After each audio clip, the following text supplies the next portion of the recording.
pressure the city government to reduce spending and maintain safety. Kathy? Could you please repeat the question? Nearly half the city's general fund budget relates to police and fire. Identify 2 specific ways in which economies can be found in the public safety portion of the budget. I think this is a very difficult question because I think we all believe that public safety is very important and we need to be very supportive of the police and fire services. We do need to find out what the agencies themselves think could possibly be ways of saving some money, and I think people also need to realize that not all the positions that have been budgeted for have been filled.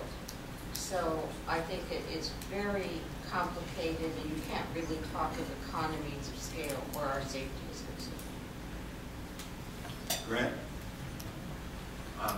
I agree with the others who say that to defer to the agencies themselves. I want to be more specific, and that is to defer to the actual frontline staff and not just the management. I think it's critically important that the information that's given to us on council is backed by the people who are going to be providing the service, and that they come up with the ideas as much as the management team does. One of the things that was suggested yesterday that made sense to me was to hold off a little longer on our vehicle replacement in the fire department. That did make some sense. An extra couple of years may not make a big difference from 15 to 17 years. But I will really honestly defer to those. And in fact, I want to really acknowledge, we have some firefighters back here, and I wish everybody would just turn around and give them a big round of applause because they have done a great job.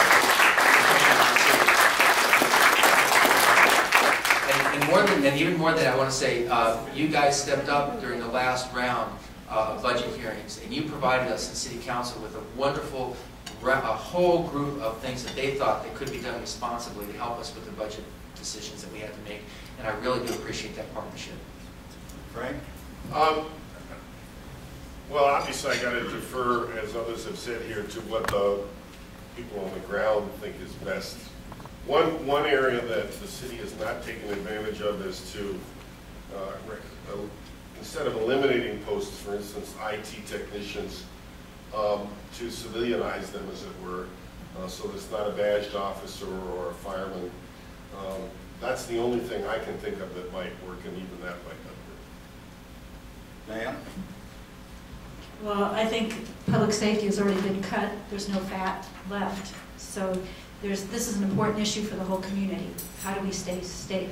And I would be looking at the rank and file coming to us and telling us what they think can happen. Because I believe their heart's in the right place, and they want the city to function and to do the right thing, and they want to keep those agencies going and functioning. So I would be very open to their suggestions.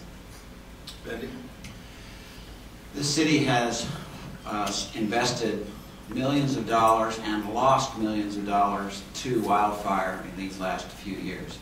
I believe that we can reduce our losses by an improved inspection program and enforcement program with our urban wildland interface in partnership with our great fire department. So that is the one thought I have in that area. I agree with my colleagues here about going to the rank and file, going and getting their suggestions for efficiencies, and recognize that it isn't just our safety that we're talking about, it's their safety. These are safety personnel who are putting their lives on the line, and they have to have that sense that they're being supported with what they need to do their job. John? I think it's important to understand nearly half of our operating or our general fund is police and fire, but overall the city's budget is $250 million. We have the enterprise funds, the capital projects, and so it's not really half of the city's budget. In terms of economies, cost recovery is one of the best ways that we can create economies within public safety. And we have cost recovery. Our fire department is great in terms of working with other fire departments across the state. We do get compensated for participating in that program. And our police, of course, get cost recovery through tickets and charges and things of that nature. So we should focus on recovery of those expenses. All right. Michael? I have long been an advocate of the police department, and I'm proud to say that they have endorsed my candidacy, the Police Officers Association. And I believe public safety, both fire and police, are the #1 priority of a city, a state, and a nation. And that's what we depend on them for the most. And I have long said that over $1.4 million we spent on 11 traffic calming implements would fund 9 policemen for 10 years for this city. And so I think it's reallocating some of the misspent funds into something that adds to safety for the whole community.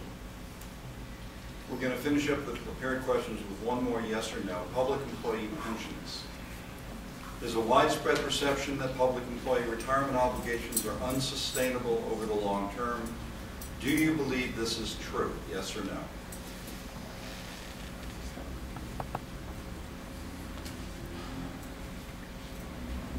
I think we have all yeses except one no. No? All yeses. Okay. All right. We're going to move on to a few of the questions submitted by the audience. The first one is for... Yeah, can I throw the yellow card in? Yes, yellow card, absolutely. I think that last thing needs some explanation. I don't think it's a fair question. Okay. People want, it might be in time now, tell me, that you know, if you run out of money, you run out of money. It's not something people are looking forward to. And so if there's a way that we can fund commitments that we've already made, contractual commitments, then we should darn well do it. If that's not the case, then you have to work with a partner involved and say, what are we going to do? So it's not that you don't support continued pensions if you promise those, but if you run out of money, we've got to figure something else to, and I think everybody knows that. That's why I wanted to throw the card there. Okay. All right, let's go to a few of the questions from the audience. The first one is for Grant, Bendy, and John. Here's the question. This is the questioner's words, not mine. What have you done and will do to correct the mess at Lower State Street called the Entrada de Santa Barbara? Let's start with Grant. 30 seconds. 30 seconds. Well, we've encouraged Paul Casey to work at every step with whomever was in charge of that, because it went through a lot of changes.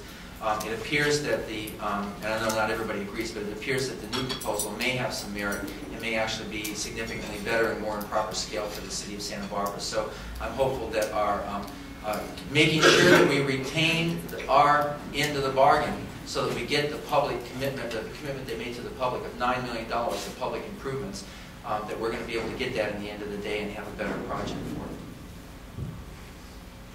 All right, John? Cleaning up La Entrada is something we absolutely have to do. If this new proposal could reinstate the parking element that was previously promised to us, then I believe that we might be able to work with it. If not, then the city may just have to come in and find a way to take over the project, but we have to fill that hole. It's our front door to Santa Barbara. And Bendy?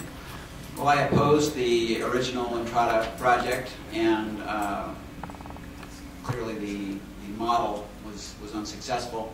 I support a project down there. I have not seen the plans yet. I understand they're coming very soon to the Planning Commission, so we'll get a shot at that soon.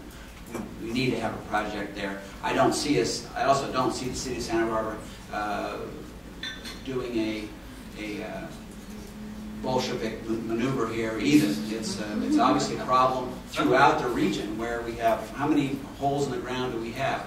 Most of them are hotels. Steve signals forward. So I'm supportive of a project there. I'm hopeful that we're going to get something that's closer to the scale I was hoping for with the original project. The next question is for Diane, Michael, and Bendy. With the success of the 3rd Street Promenade in Santa Monica, do you favor continuing to clean up all of State Street and really advertising Santa Barbara as a local shopping destination? Diane?